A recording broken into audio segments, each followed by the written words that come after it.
Inter Sassuolo 0-2, i gol di Raspadori e Scamacca per la terza sconfitta in questo campionato della nostra Inter, la seconda sconfitta consecutiva se consideriamo il KO in Champions contro il Liverpool in questa settimana. Una brutta battuta d'arresto, soprattutto dopo il pareggio del Milan contro la Salernitana, di cui questa Inter non ha approfittato. Tra l'altro adesso c'è anche l'insidia, il Napoli che affronta il Cagliari e ha la possibilità, vincendo, di scavalcarci in classifica, mandando l'Inter al terzo posto e agganciando il Milan in testa alla classifica.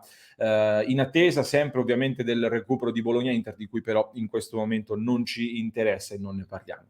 Come di consueto il giorno dopo la partita facciamo insieme alcune considerazioni sparse più a freddo, poi analizziamo le pagelle con il nostro format del tier maker che avete molto apprezzato e che oggi sarà particolarmente difficile per me.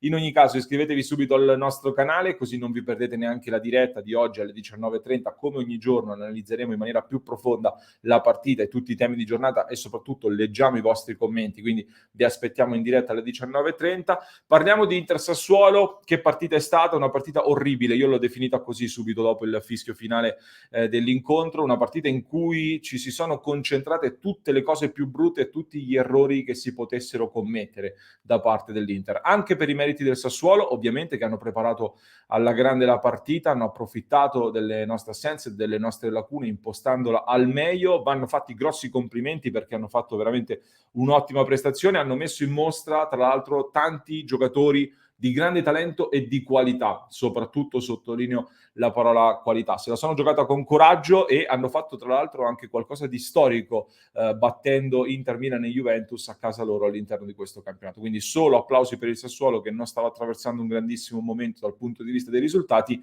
ma contro le big se la gioca a mente sgombra e vince da questo punto di vista. Detto questo, siamo su Passione Inter e quindi ci concentriamo sull'Inter. Non c'è niente da salvare in questa partita, secondo me, detto in maniera molto rapida e franca. È una partita che va archiviata prima possibile, anche se non è giusto e non si può parlare a questo punto di incidente di percorso, visto il periodo da cui arriviamo, perché le partite si perdono, si possono perdere, ci mancherebbe altro, però poi nei giudizi ovviamente i momenti fanno tutta la differenza e cambiano le prospettive. E a proposito di momento, è innegabile secondo me che la sconfitta contro il Liverpool, anche per come è maturata, ci ha dato una mazzata pesante dal punto di vista mentale. Stavo ascoltando Costa Curta, che ha parlato al club di Sky, raccontava anche come il Milan, dopo una sconfitta in Champions contro l'Ajax, ne risentì appunto dal punto di vista mentale, e mentale secondo me è oggi la parola chiave per fare tutte le nostre analisi sul mondo Inter,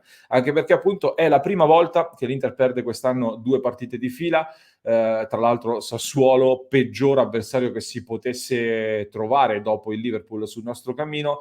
Ancora di più però l'Inter secondo me sta pagando tantissimo le scorie dei 40 giorni da cui arriviamo. 10 partite in 40 giorni, una ogni 4, di queste 10 avversarie 8 di fatto grandi squadre. La fatica appunto è più mentale che fisica e quindi perdendo energie mentali quando non sei al top dal punto di vista della testa, ci sono cali di concentrazione, le gambe non vanno come si vorrebbe, arrivano anche i blackout che abbiamo visto, blackout che tra l'altro stanno decidendo di fatto ogni partita ultimamente, perché se ripenso ai 5 minuti del derby, ripenso all'avvio di partita contro il Napoli, i minuti finali contro il Liverpool lo stesso, ma anche l'avvio di partita contro il Sassuolo, perché siamo entrati in campo male e messi male sicuramente, ne abbiamo pagato subito il prezzo, sottolineando anche una piccola parentesi: non è una scusa né un alibi, perché non abbiamo di sicuro perso per l'arbitro, però come siamo prontissimi e giustamente a sottolineare gli errori dei nostri, dei calciatori, così come dell'allenatore, mi viene da sottolineare anche che tutte le moviole concordano sul fatto che su Cialanoglu ci fosse fallo in occasione del primo gol segnato dal Sassuolo, quindi il pallone perso che dà il via alla ripartenza, il Sassuolo segna sugli sviluppi di un fallo non dato all'Inter. Anche quello incide, di sicuro non abbiamo perso per quello. La partita chiaramente poi è stata totalmente stravolta dall'aver preso i gol, siamo stati messi in mezzo dal centrocampo del Sassuolo, che ha giocato con grande fisicità e grande qualità. L'Inter poi si è buttata in avanti non avendo chiaramente più nulla da perdere, e quindi con la forza comunque degli elementi che ci sono e del gioco e del buttarsi in avanti contro una difesa non perfetta. Questa è la cosa che fa ancora più rabbia. Un Sassuolo che prende tanti gol, non riuscire a segnare per la seconda partita consecutiva fa molta rabbia, è una cosa su cui riflettere assolutamente. Ecco, quindi si è creato tantissimo, ma io ho avuto sempre l'impressione di un qualcosa di confusionario, di una costruzione poco convincente. Non ho mai avuto la sensazione che potessimo, tramite il gioco e tramite anche la cattiveria agonistica, sfondare la porta e ribaltare la partita.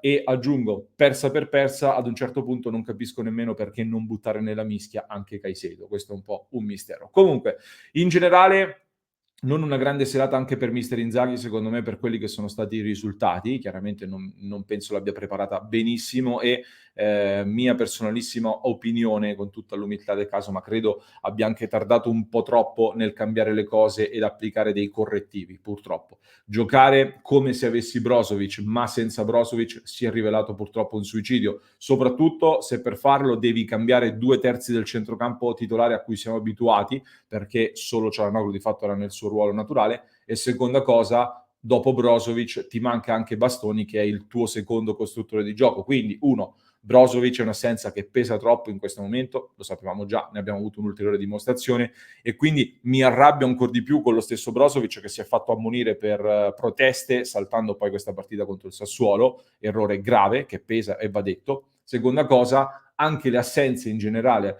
a tutto tondo sono un fattore determinante, ragazzi, perché io so che tanti mi diranno adesso nei commenti, però contro il Sassuolo devi vincere anche se ci sono le assenze, eccetera.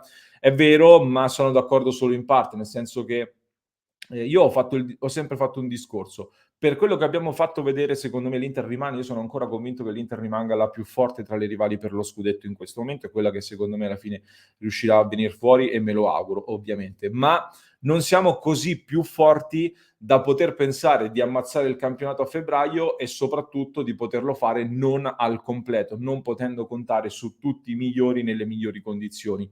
E quindi un po' le assenze, un po' il ciclo terribile, eccetera, oggi siamo nelle condizioni che ci stanno appunto mettendo in difficoltà e i risultati non stanno arrivando. Non siamo ancora un Inter che può permettersi di andare avanti e di vincere per inerzia, ma questo io sinceramente pensavo anche che fosse abbastanza scontato, visto che a settembre ci mettevano e ci mettevamo tutti nel gruppo di testa, non dominanti che avrebbero vinto lo scudetto con 10 punti di vantaggio. Comunque, prima di andare alle pagelle e ai nostri giudizi sui singoli, alla domanda che ci siamo fatti tutti, ovvero se c'è da preoccuparsi ora oppure no, cerco di rispondere anche qui con una mia opinione. È chiaro che io cerco sempre di avere una visione ottimista, molti mi criticano per questo, quindi io credo che ne verremo fuori.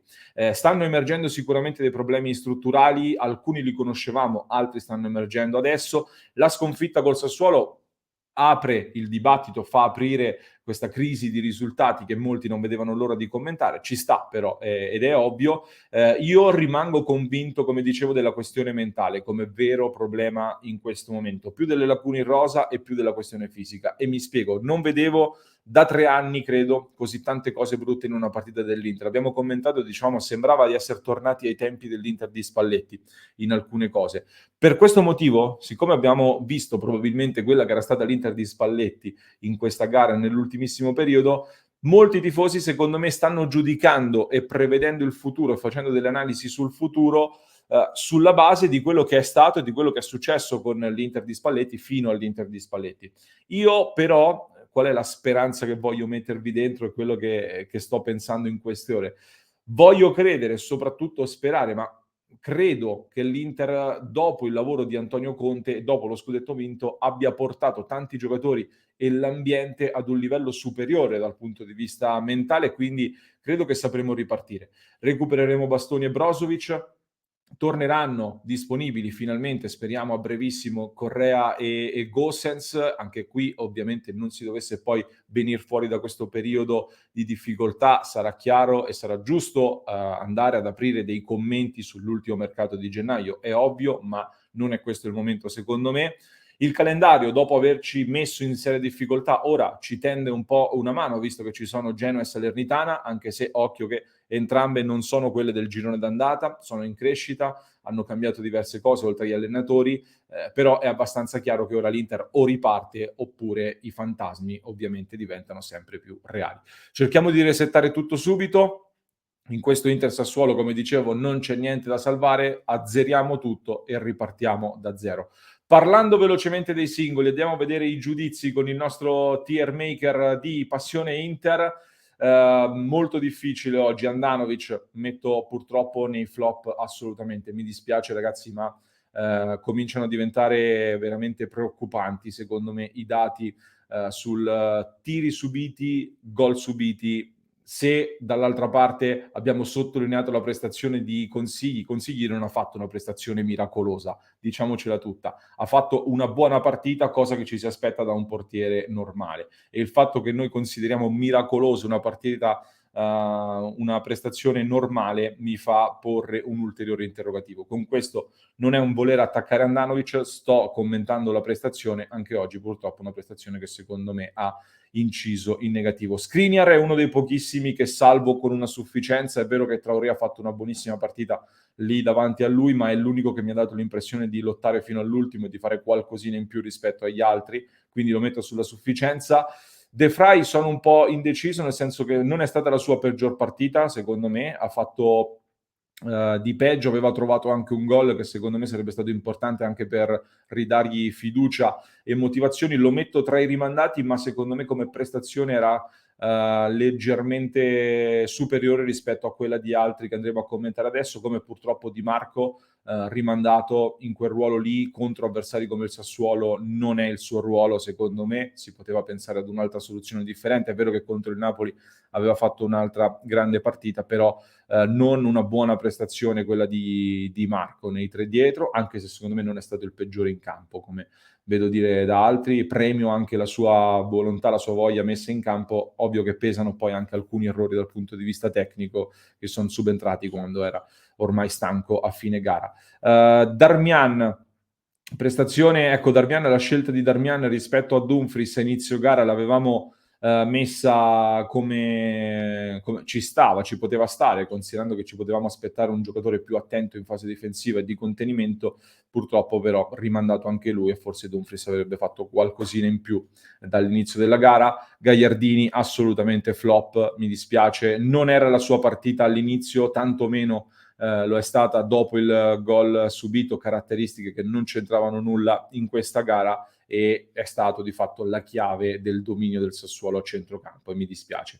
Brutta prestazione anche per Barella, che però metto nei rimandati perché poi alla lunga secondo me è cresciuto. È chiaro che il ruolo di Brozovic oggi non può farlo per vari motivi, soprattutto se non gli si danno le adeguate coperture e le adeguate spalle, diciamo, al suo fianco, quindi lo metto nei rimandati, ecco, perché poi ci sono stati altri che hanno fatto peggio, secondo me. Rimandato anche Çalhanoğlu, l'unico, come dicevamo, schierato nel suo ruolo. Mi aspettavo di più, anche dal punto di vista della conclusione da fuori e del tiro. Perisic ha sbagliato molto, secondo me, anche a livello tecnico, però è un altro di quelli che come Skriniar sta dando tutto, ed è quello che ha creato i maggiori pericoli probabilmente alla difesa avversaria, quindi lo metto sulla sufficienza. Alexis, sono molto indeciso, brutta partita di Alexis, soprattutto dopo le varie stories e i vari commenti. Ecco, mi aspettavo qualcosina di più in campo.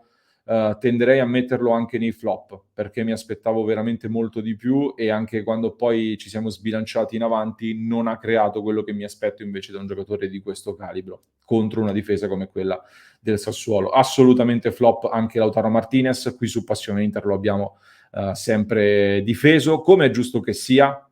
Ha fatto vedere qualcosina di importante a livello di reazione, di voglia messa in campo, però non basta, e soprattutto quell'immagine del gol sbagliato da 50 centimetri dalla porta, un'immagine che purtroppo pesa tantissimo. Magari tra 2 mesi, tra un anno ci rideremo sopra di questo grande errore. Nella prestazione di ieri e purtroppo porta molto in basso il voto, e arriva in questo periodo che lo mette chiaramente al centro della discussione, lo mette un po' sotto la lente di ingrandimento della polemica. Edin Dzeko lo metto nei rimandati anche lui, ha avuto anche lui le chance per quantomeno cercare di riaprire la partita, non le ha sfruttate e questo purtroppo è molto grave. Salvo in parte Dumfries che è entrato con un buon pio, anche se a un certo punto c'è stata un'azione difensiva in cui è andato a vuoto, abbiamo rischiato di prendere un altro gol.